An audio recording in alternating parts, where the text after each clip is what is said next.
کہ خدا کا ہاتھ ہنوز بڑا ہوا ہے. خدا کا ہاتھ بولیے ہنوز کیا ہوا ہے؟ بڑا ہوا ہے. ہنوز کا مطلب ہے مسلسل بڑا ہوا ہے. خدا کا ہاتھ یاد رکھیے جو معافی مانگتے ہیں بلیسنگ کے لیے برکتوں کے لیے بڑھ جاتا ہے, اور جو گناہ کرتے سن کرتے جو بدکاریاں کرتے خدا کو ناراض کرتے ہیں ان پر خدا کا ہاتھ عدالت کے لیے, عدالت یعنی سزا کے لیے, پنشمنٹ کے لیے بڑا رہتا ہے.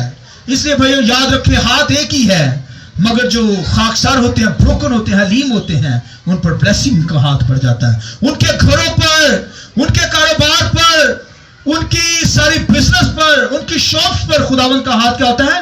بلیسنگ کے لیے بڑھتا ہے. جو وفاداری کے ساتھ خدا کے ساتھ چلتے ہیں, جو خاکسار بروکن حلیم ہوتے ہیں, اور جو لوگ سخت ہوتے ہیں, جو لوگ خدا سے دور ہوتے ہیں, نجات سے غافل ہوتے ہیں, خدا کو چھوڑ کر اور معبودوں کی پرستش کرتے اور لوگوں کو اور چیزوں کو ٹائم دیتے, لکھا ہے ان پر پھر خدا کا غصے والا عدالت والا ہاتھ مسلسل بڑا رہتا ہے.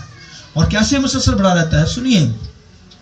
بنی اسرائیل کے ساتھ خدا چاہتا تھا کہ دوبارہ رشتہ بحال کیا جائے, کیونکہ انہوں نے خدا کو چھوڑا, روحانی بدکاری کی, غیر معبودوں کے پیچھے بنی اسرائیل بھاگی, بت پرستی کے پیچھے پڑ گئی, بت پرست قوموں کے پیچھے چلی گئی, اور وہاں پر جا کر ہر قسم کے گھنونے کام کی, ان کے مندروں کے اندر ان کی ورشپ کی, آئیڈل پرستش کی, آئیڈل ورشپ, بتوں کی پرستش کرنے چلی گئی. اور خدا چاہتا تھا کہ ان رشتوں کو دوبارہ بحال کیا جائے. خدا چاہتا ہے, دیکھیے خدا کی محبت, خدا اپنے لوگوں کو پھر محبت کرتا ہے, کہتا ہے میں اسے پھر اپنا بنا لوں گا. ہاللیلویا. رحم دیکھیے, خدا کا طرز دیکھیے. ہم خدا سے خود ہی دور چلے جاتے ہیں, اور جو سیریس سیٹل دا میٹر یعنی اپنے معاملات خداوند کے ساتھ سیٹ کرنا, مگر بنی اسرائیل کے لوگ وہ شکوے کرتے رہتے تھے, اور خدا نے ہمیں یہ نہیں دیا, خدا ہماری دعائیں نہیں سنتا. دعائیں اس لیے نہیں سنی جاتی تھی مگر کیونکہ سن ہوتا تھا, دکھاوے کے لیے دعائیں روزہ رکھتے تھے, ریاکاری, اندر سے کچھ باہر سے کچھ. اور یسوع مسیح کے دور کے اندر تو اس قدر ریاکاری تھی, اور جو فقی فریسی تھے اپنے بالوں کو بکھیرتے تھے اپنی شاپس کے اوپر, بزنس مین ہوتے تھے, اور اپنی شاپ پر جب بیٹھتے تسبیح پکڑ لیتے, بالوں کو بکھیر دیتے, بیچ میں وہ ڈال دیتے, راکھ ڈالتے, اور لوگ جب دیکھتے وہ بھی بڑا نمازی پریزی بندہ, فوراً کیا کرتے اس کے پاس آتے, بزنس کی خاطر دکھاوا کرتے. تو اس لیے تو یسوع مسیح نے کہا یہ جو ہے سفیدی پھری قبریں ہیں, یعنی اندر سے کچھ باہر سے, اور اندر یعنی گندگی بھری ہوئی ہے اور باہر دکھاوا کرتے ہیں. تو خدا کہتا ہے ایسے روزے دعائیں میں نہیں سنتا جو ریاکاری کی دعائیں ہوتی ہیں. لہذا روزہ رکھیے تو پشیدگی کے اندر رکھیے. ہاللیلویا. دعا کیجئے تو پشیدگی کے اندر, یہ بائبل کے اندر لکھا ہے, اور لکھا ہے اگر تو خیرات دے تو پشیدگی کے اندر. آمین. تو اگر کسی کی ہم مدد کرنی ہے بھائی تو پشیدگی میں, دکھاوے کے لیے نہیں.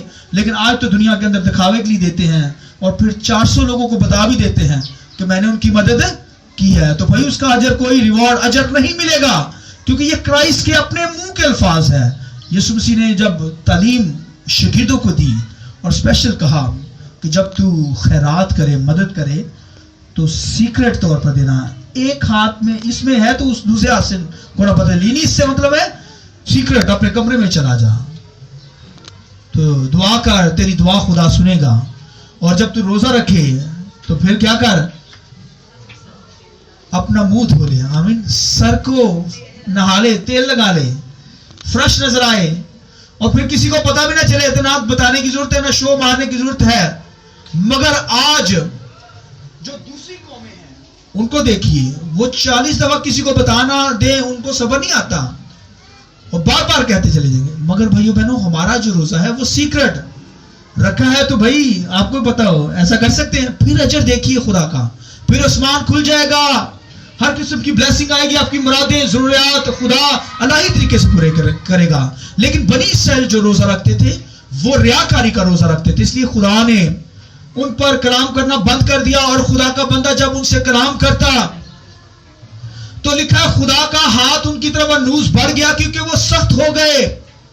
سخت کس طریقے سے ہو گئے, وہ کہنے لگے کہ اگر گھر گر گیا ہے, خدا نے عدالت کی جب ان کو سزا دی تو غیر قومیں آئیں, ان کے گھروں کو ختم کر دیا, انہوں نے تباہ کر دیا.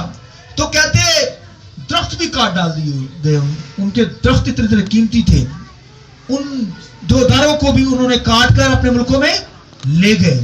تو کہنے لگے کیا ہوا کہ دشمن آیا ہے, تمہارے گھر برباد کر کے چلا گیا ہے, تو ہم نئے تراشے پتھروں کی عمارتیں بنائیں گے. یہ جو گھر خدا نے دیے یہ تو بس ایسے اینٹ پتھر کے تھے, اب ہم کیا کریں گے, تراشے ہوئے پتھروں کے گھر بنائیں گے, خوبصورت گھر بنائیں گے, نفیس. اور کہنے لگے اگر یہ ہمارے درخت گر گئے ہیں تو ہم دیودار کے درخت لگائیں گے. یہ سختی کی وجہ سے, یعنی یہ نہیں کہ خدا سے معافی مانگ لے خداوندہ یہ ہماری گناہ کی وجہ سے یہ سزا ہم پر آئی ہے, تو سخت ہو گئے. اور اس طرح کہنے لگے خداوند سے کہ کیا ہوا خداوندہ, اگر ہمارے گھر برباد ہو گیا تو ہم نئے گھر بنا لیں گے, اور اگر درخت کاٹ دیے گئے ہیں تو ہم نئے درخت لگا لیں گے. تو خداوند کے کلام کے اندر دیکھیے ان کی سختی, اور پھر دوسرا دیکھیے کہ خدا کے کلام کو بھی انہوں نے رد کیا.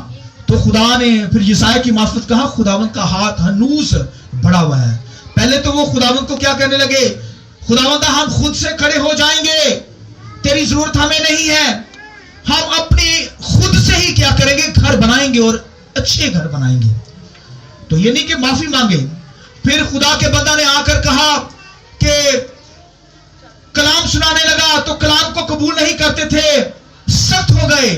تو خداوند کے کلام میں لکھا ہے خدا نے یسایا کی معرفت کہا خداوند کا بھائی ہاتھ ہنوز بڑھا ہوا ہے, مسلسل بڑھا ہوا ہے, باز آ جاؤ اپنے گناہوں سے. خدا کے کلام کے شیرواں ہو, اسے سنو, اسے محبت کرو, اسے پڑھو. مگر وہ نہیں پڑھتے تھے, انہوں نے پشت پیچھے پھینک دیا. اور پھر آپ دیکھیے خداوند کے کلام کے اندر دیکھیے لکھا ہے کہ پھر اپنا ان کی حالت ایسی ہوگی اس ملک کے اندر کال پڑ گیا کہ وہ اپنے رشتہ داروں کے ہی, اپنے خاندانوں کے گوشت کو کھانے لگے, یعنی بچوں کو کھانے لگے. یعنی اس قدر اس جگہ پر خدا کا غضب نازل ہوا. اپنی فیملی کے لوگوں کو وہ کھانے لگے, ان کے گوشت کو کھانے لگے, روٹی تو ملنے ہی نہیں تھی. تو پھر کیا انہوں نے کیا, اور آج بھی بے شمار لوگ اگر کوئی نقصان ہو جاتا ہے, بیمار ہو جاتے ہیں, پرابلمز آ جاتی ہیں, تو کہتے ہیں ہم دوبارہ سے کھڑے ہو جائیں گے. بنی اسرائیل کی طرح کہتے ہیں. یہ نہیں کہ سوچے کہ ہم نے کیا کیا, خدا کو خوش کیا یا نہیں خوش کیا, کہیں گناہ تو نہیں کر بیٹھے. مگر آج کے لوگ بھی اکڑ کر کہتے ہیں کہ خدا ان کوئی گا نہیں نقصان ہوا تو پھر ہم کیا کر لیں گے, یہ چیزیں دوبارہ بنا لیں گے. یہ نہیں کہ اپنی زندگی پہ واچ کریں, غور کریں, اور پھر اپنے فیملیوں کے گوشت کو کھانے لگے. اس قدر ان لوگوں کی حالت ہو گئی. اور یہ اب ایسی حالت ہوگی کہ عورت مرد کے پاس آنے سے ڈرنے لگی کہ میرا مرد مجھے کھا نہ لے. اب دیکھیے ایسی حالت. اور مرد بھی عورت کے پاس جانے سے ڈرنے لگا کہ کہیں میری بیوی مجھے گوشت نہ کھا جائے, مجھے ختم ہی نہ کر دے, مار کے کھا نہ جائے. یعنی اس قدر ان کی حالت. اور آج بھی اس لیے لکھا خدا کا ہاتھ ہنوز مسلسل عدالت کے لیے بڑھا رہا. اور قوم بنی اسرائیل کی حالت گناہ کی وجہ سے ہوئی, اور انہوں نے ان کی سخت دلی کی وجہ سے ہوئی کہ وہ اقرار ہی نہیں کرتے تھے, معافی ہی نہیں مانگتے تھے, اور خدا کا ہاتھ مسلسل ان پر ہنوز بڑا رہا. اور پھر لکھا ہے خدا سے مدد مانگنے کی بجائے, یہ نہیں کہ خدا سے مدد مانگے, کہنے لگا ہم غیر قوموں سے مدد مانگیں گے. سوچئے آپ اس قدر سخت ہو گئے.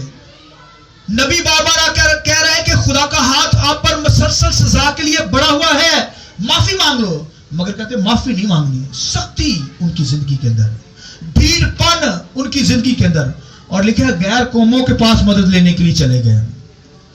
اسور کی حکومت اس دور کے اندر, پھر دمشق کی حکومت, ان بادشاہوں کے پاس بھاگی قوم بنی اسرائیل, ان کے لیڈر, کہ ان کو مدد مل جائے. اور اکسیا بادشاہ نے جو کام کیا, سنیے دھیان سے سنیے جو میں بات بتانے لگا ہوں. اکسیا بادشاہ دمشق کے اندر گیا مدد لینے کے لیے, اور وہاں پر اس نے غیر قوموں کی مذبح کو دیکھا. وہاں پر وہ مذبح تھا, اس کی ورشپ, بت پرستی, جو ان کا مندر تھا, اس کے اندر جو ان کا مذبح تھا وہ بنا ہوا تھا. اور اس نے کہا کہ یہ مذبح تو میرے ملک میں ہونا چاہیے. تو ہیکل کے اندر جو پیتل کا مذبح, خدا نے آسمان کا نقشہ دیا, اس نے کیا کیا, اس مذبح کو اٹھا دیا, سائڈ پر رکھ دیا, اور دمشق میں سے جو وہ مذبح لے کر آیا تھا وہاں پر لے آیا خدا کی ہیکل میں, اور وہاں کہنے لگا کہ یہاں پر میری بھی قربانی ہوگی اور قوم کی قربانی ہوگی. آپ دیکھیے خدا کو چیلنج اس طور سے خدا کے ساتھ سخت دل سے وہ چلے بادشاہ, اور وہ لوگ, وہ قوم سخت ہوتی چلی گئی, اور لکھا ہیکل کے اندر غیر قوموں کا مذبح انہوں نے لا کر رکھ دیا اور خدا کا مذبح سائڈ پر, اور اپنی بھی قربانی دی اور اپنی قوم کی بھی قربانی وہاں پر چڑھائی گئی, اور خدا کا غضب ان پر بھڑکا. خدا نے یسایا کی معرفت کہا میرا ہاتھ مسلسل ان پر بڑھا ہوا ہے, یہ کیسے مجھے چھوڑ کر غیر قوموں کے معبودوں کی پرستش میری ہی حضوری کے اندر کر رہے ہیں. تو کہنے لگا اس قدر سخت تھا, کہنے لگا وہ جو خدا کا مذبح سائڈ پر میں نے رکھا ہے وہ میرے سوالوں کا ہوگا, خداوند تو نے کیا ہمارے لیے کیا. حالانکہ ہر قسم کی برکت خدا نے ان کو دی. اس قدر گھنونے سخت کام بنی اسرائیل کے لیڈروں نے, بنی اسرائیل نے کیے, یعنی کہ معافی مانگے, اور لکھا خدا کا ہاتھ بائبل میں لکھا ہنوس بولیے بڑا رہا ان پر. یہ حالت تھی ان کی حالت, وجہ یہ تھی کہ انہوں نے کیا کیا, خدا کے سامنے اقرار ہی نہیں کیا, معافی ہی نہیں مانگی. اور آدم اور حوا کو دیکھیے, وہ بھی عدن کے اندر اگر اقرار کرتے, معافی مانگتے تو خداوند بحال کر دیتا اپنے بچوں کو, مگر انہوں نے بھی معافی نہیں مانگی, یعنی اپنے قصور کو دوسرے پر کر دیا. تو ہوا سے پوچھا, ہوا نے کہا مجھے سانپ نے کھلایا. تو آدم سے پوچھا, آدم نے کیا کہا, مجھے ہوا نے کھلایا. یعنی مانا ہی نہیں, غلطی مان لے بھی. اور آج بھی دنیا کے اندر بے شمار لوگ پرابلم کا شکار ہے, مشکلات کا شکار ہیں, ہاسپٹل بھرے پڑے ہیں, لوگ بیماریوں کے اندر مر رہے ہیں, اور کسی کے باڈی کے ہاتھ کاٹے جا رہے ہیں, ایک ایک ہاتھ کاٹا جا رہا ہے, بلاسٹ کی وجہ سے مر رہے ہیں, زلزلے آ رہے ہیں, پانیوں کے حوالے ہو رہے ہیں, مگر آج بھی لوگ کیا ہیں, سخت ہی ہیں. یہ نہیں کہ خداوند سے معافی مانگے خداوند ہمیں معاف کر دے. اور ایک فرد نہیں, ایک فیملی نہیں, پورے کے پورے ملک جو ہیں وہ جلا دیے گئے ہیں, ختم ہو گئے ہیں, سمندروں کی تہ کے اندر آ گئے, سمندروں کے ذریعے سے مر گئے, سونامی جیسی جو آئی ہے دنیا کے اندر, تو بربادی آ گئی ہے. تو آپ دیکھیے وجہ یہ ہے کہ گناہ ہے.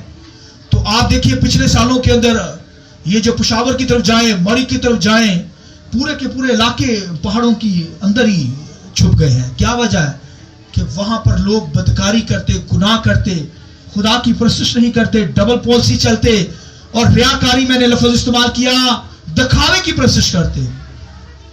تو آپ بھائی وہاں جائیں تو آپ کو لگے گا بھائی روحانی یہ لوگ ہیں, اور 5 دفعہ وہ دعا کرتے ہیں, نماز کرتے ہیں, مگر ان کی حالت دیکھیے وہ برباد ہو گئے ہیں. اور آج بھی دنیا کے اندر, ملکوں کے اندر جو لوگ گناہ کرتے ہیں, مار کھاتے ہیں بنی اسرائیل کی طرح. اور آج ایمانداروں کی بھی یہی حالت ہے, لوگ خدا کو ٹائم ہی نہیں دیتے, وقت ہی نہیں دیتے. اور یہ جب مشکلات بھی آتی, بیماریاں بھی آ رہی ہیں, پرابلمز بھی آ رہی ہیں, نقصانات بھی ہو رہے ہیں, مگر باز نہیں آتی کہ یہ اپنی غلطی کو مان لیں یار, کہ وجہ کیا ہے پیچھے, چلو مان لیں تاکہ دوبارہ خدا کیا کرے, بحال کر دے. اور پوری بائبل کا نچوڑ جو ہے, کیا نچوڑ ہے بھلا, یہی ہے کہ اگر کوئی اقرار کرے گا, اپنے گناہ کا اقرار کرے گا, خدا اس سے بحال کر دے گا, اس سے پیار کرے گا, اسے آسمانی مقاموں میں لے کر جائے گا. اور اگر کوئی گناہ کرے گا تو خدا اسے سزا دے گا, دنیا کے اندر بھی, اور بولیے جہنم کے اندر بھی سزا ملے گی, آگ کا ایندھن کے اندر جائے گا. تو آپ اپنی زندگی پہ واچ کر سکتے ہیں. قوم بنی اسرائیل کے اوپر خدا کا ہاتھ ہنوز پڑا رہا, اور بے شمار دنیا کی جو ہسٹری کے اندر میں جو نام بتانے لگا, سنیے.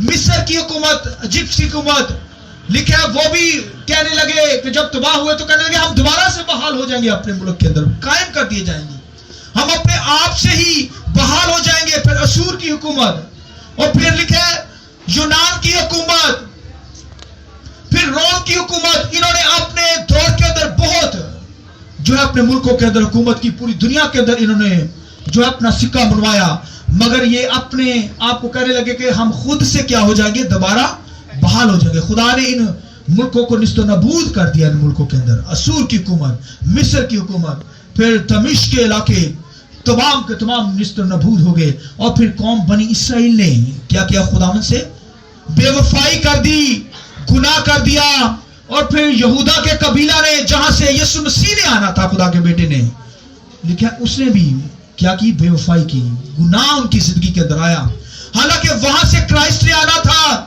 اور پھر غیر قوموں نے ان کو کیا کیا؟ ان کا نام آج فلسطینی ان کا نام رکھ لیا یہودا کے قبیلے کو، اب بھائی وہاں اسے فلسطینی کہتے ہیں۔ تو آپ دیکھیے ان کی حالت، نام بدل گیا۔ تو یہ جو 12 قبیلے تھے انہوں نے خدا سے مسلسل گناہ کیا اور معافی مانگتے ہی نہیں تھے، اس لیے تو ان کی یہ حالت تھی۔ تو آج تک دیکھیے ان کی حالت ہے، حالانکہ خدا نے ان کو سرفراز کر رکھا ہے، مگر مسیح کا انتظار کر رہے ہیں، کرائسٹ کا، یسوع مسیح کا، شاخ کا انتظار کر رہے ہیں۔ تو آج تک انتظار کر رہے ہیں مگر مانتے نہیں کہ یسوع مسیح آیا ہے، کہتے یسوع مسیح دوبارہ آئے گا۔ پریچنگ ہو رہی ہے اور پوری دنیا کے اندر خدا کے خادم پہنچ رہے ہیں، کلام سنا جا رہا ہے، میڈیا کے ذریعے سے، چینل کے ذریعے سے ان تک پہنچ رہا ہے، مگر پھر بھی سخت ڈھیل آج تک ہوئے ہیں، حالانکہ یسوع مسیح خدا کا بیٹا دنیا کے اندر آیا۔ آپ دیکھیے عدالت کے لیے خدا کا ہاتھ قوم بنی اسرائیل پر بڑا، اور خداوند کیونکہ بنی اسرائیل کو اپنا بنانا چاہتا ہے، ان کو پھر بحال کرنا چاہتا ہے، ان سے محبت کرتا ہے، تو کہتا ہے میں اس سے پھر سے فریحتہ کر لوں گا، یعنی اسے اپنا بنا لوں گا۔ اور پھر دوبارہ کیا اس معاملات کو خود سے ہی ٹھیک کیا۔ قوم بنی اسرائیل تو سخت ہی رہی اور اپنے معاملات خدا کے ساتھ ٹھیک نہ کیے، مگر خدا نے پھر خود ہی اپنے بیٹے کو دنیا میں بھیجا۔ پھر دنیا کے اندر خدا کے بیٹے نے کیا کیا؟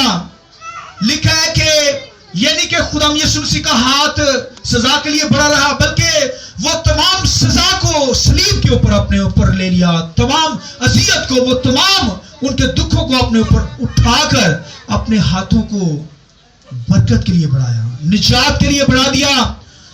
اب اس کا ہاتھ حالانکہ صلیب کے اوپر سزا کے لیے بڑا نہیں ہوا تھا، بلکہ وہ تو بنی اسرائیل کو گلے لگانے کے لیے اپنے ہاتھوں کو بڑھائے ہوئے تھا۔ آمین۔ آئیے خداوند کے جلال کے لیے زور دیں۔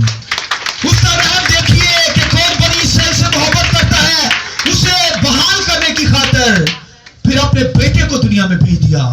اس نے اپنے ہاتھ کو بڑھایا نہیں، سختی نہیں کی، بلکہ اسے مارا کوٹا گیا، اس نے برداشت کی بنی اسرائیل کے گناہوں کو، بلکہ پوری دنیا کے گناہوں کو اپنے اوپر کراس کے اوپر اٹھایا اور اپنے ہاتھوں کو پھر کیا کیا؟ نجات کے لیے بڑھا دیا، گلے لگانے کے لیے بڑھا دیا۔ وہ قوم جو خدا سے دور تھی، گناہ کے اندر زندگی بسر کر رہی تھی، اسے اپنا بنانے کے لیے یسوع مسیح نے اپنی جان دی، تمام گناہوں کو، وہ سختی کو، وہ عذاب کو، وہ عدالت کو، وہ ججمنٹ کو اپنے اوپر لے لیا صلیب کے اوپر، اور اپنے ہاتھوں کو پھیلا لیا گلے لگانے کے لیے۔ آمین۔ اور آج تک غیر قوموں نے یسوع مسیح کو قبول کر لیا اور نجات کے اندر آ گئی ہیں۔ بنی اسرائیل میں سے بے شمار لوگوں نے یسوع مسیح کو قبول کیا اور نجات کی طرف آ گئی ہیں۔ ان پر ہاتھ جو بڑا ہوا تھا عدالت کا، سزا کا، وہ ہٹ گیا ہے، اب بلیسنگ کا ہاتھ بڑا ہوا ہے، اور آج میں اور آپ خدا کی حضوری میں موجود ہیں۔ اس کا مطلب خداوند کا ہاتھ میری اور آپ کے گھرانوں پر بلیسنگ کے لیے بڑا ہوا ہے۔ آئیے اس برکت کے لیے ہم زوردار خداوند کے لیے تعریف جائیں۔ پریز گاڈ۔ اس لیے بھائی بہنوں، اگر کوئی خطا ہوئی ہے، گناہ ہے، نقصان ہوتا ہے، بیماری کے اندر ہے، کوئی پرابلمز ہے، تو فوراً غلطی کو مان لیجئے، پھر بحال ہو جائیں گے۔ خداوند گلے لگانے کے لیے آج موجود ہے۔ اس نے صلیب کے اوپر اپنے ہاتھوں کو پھیلایا، وہ تمام گناہوں کو، وہ تمام سختی کو، عدالت کو، سزا کو جو ہماری تھی، اس نے اپنے اوپر اٹھائی تاکہ مجھے اور آپ کو بحال کرے۔ اور قوم بنی اسرائیل آج تک انہوں نے، خدا کا بیٹا آ بھی گیا، اس نے منادی بھی کی، مگر آج تک یسوع مسیح مسیح کو وہ قبول نہیں کرتے۔ یہ سخت ان کی دیکھیے کہ اقرار کر لیں، مان لیں، مگر ایک وقت آئے گا یسوع مسیح کیا کرے گا؟ لکھا روح سوزا خدا ان پر نازل کرے گا، پھر وہ آنسو بہائیں گے، دوبارہ بحال کیے جائیں گے، اور پھر کیا کریں گے؟ یسوع مسیح کو اپنا نجات دہندہ قبول کریں گے۔ پھر لکھا ہے کہ خدا کا بیٹا آسمان سے آئے گا، 1000 سالہ بادشاہی کے اندر ہم زندگی بسر کریں گے، اور خدا کا بیٹا ہمارے درمیان میں ہوگا۔ آمین۔ اس لیے بھائی بہنوں، خدا کے ساتھ ہمیں اپنے معاملات ٹھیک کرنے، اگر سختی ہے تو سختی کو دور کیجئے، مان لیجئے اپنی غلطی کو۔ بنی اسرائیل نے نہیں مانی، مگر خدا نے پھر اپنا بیٹا بھیج کر ان کی خطاؤں کو، ان کے گناہوں کو، ان کی سزا کو یسوع مسیح نے اپنے اوپر لے کر صلیب پر جان دے دی، ان کو اپنا بنایا. اور آج بھی اگر کوئی یسوع مسیح کو قبول کرتا ہے تو سو ان کے گناہ معاف. جو سخت ہاتھ بڑا ہوا ہے خدا کا وہ نرمی کے اندر آ جاتا ہے، بلیسنگ کے لیے آ جاتا ہے. اس لیے ہمیں خداوند کی ورشپ کرنی، خداوند کی پرستش کرنی ہے، خداوند کے نام کو مبارک کہنا ہے. آئیے اپنے سر کو جھکائیے، آنکھیں بند کیجئے، آنکھیں بند کیجئے.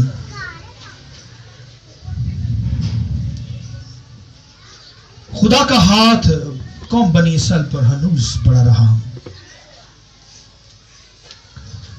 کیونکہ وہ غلامی کے اندر گئے، پھر بھی خداوند کا ہاتھ ان پر ہنوز پڑا رہا، کیونکہ انہوں نے غلامی کے اندر بھی یسوع مسیح کو، خداوند کو نہ پکارا. گھر کے گھر تباہ ہو گئے مگر نہ پھرے.